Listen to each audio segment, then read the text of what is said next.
Hello everyone, welcome back to our channel Baswa world.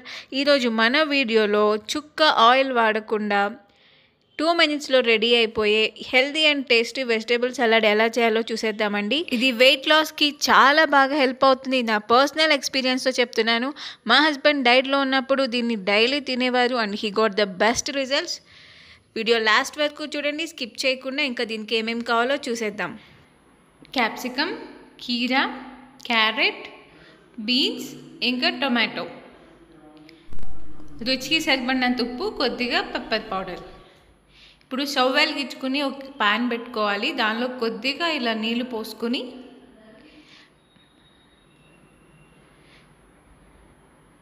ముందుగా capsicum, carrot,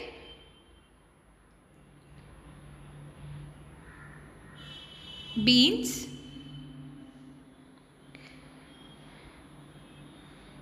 ఇంకా కీరా, ఇలా వెజిటేబుల్స్ అన్నీ కూడా 1 by 1 వేసుకొని ఇలా కలుపుకోవాలి.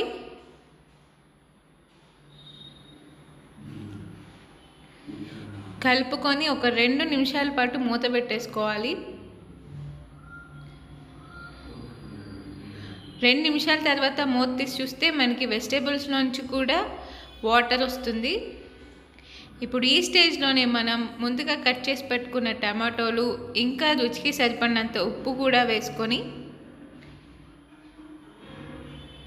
ఇలా ఒకసారి బాగా కలుపుకోవాలి.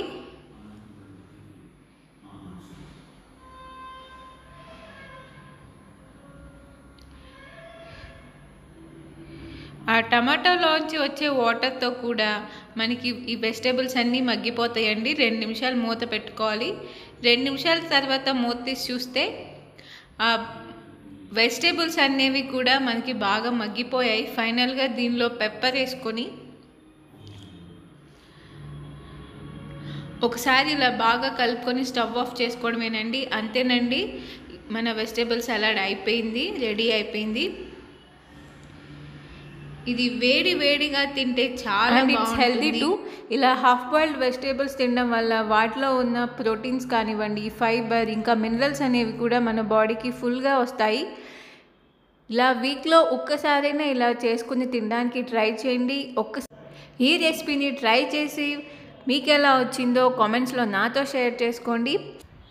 ఇంకా ఇలాంటి మంచి మంచి రెసిపీస్ కోసం మన ఛానల్ని సబ్స్క్రైబ్ చేసుకోండి. పక్కనే ఉన్న బెల్ని కూడా ఆన్లో పెట్టుకోండి. వీడియో నచ్చితే తప్పకుండా ఒక లైక్ చేయండి. మీ ఫ్రెండ్స్ అండ్ ఫ్యామిలీతో కూడా షేర్ చేసుకోండి. Thanks for watching. ఇంకా మన ఛానల్ ఇన్స్టాగ్రామ్ పేజ్ లింక్ కూడా నేను కింద డిస్క్రిప్షన్లో ఇస్తాను, ఒకసారి చెక్ చేయండి. అండ్ ఇన్స్టాగ్రామ్లో కూడా నన్ను ఫాలో అవ్వండి ఫర్ మోర్ అప్డేట్స్.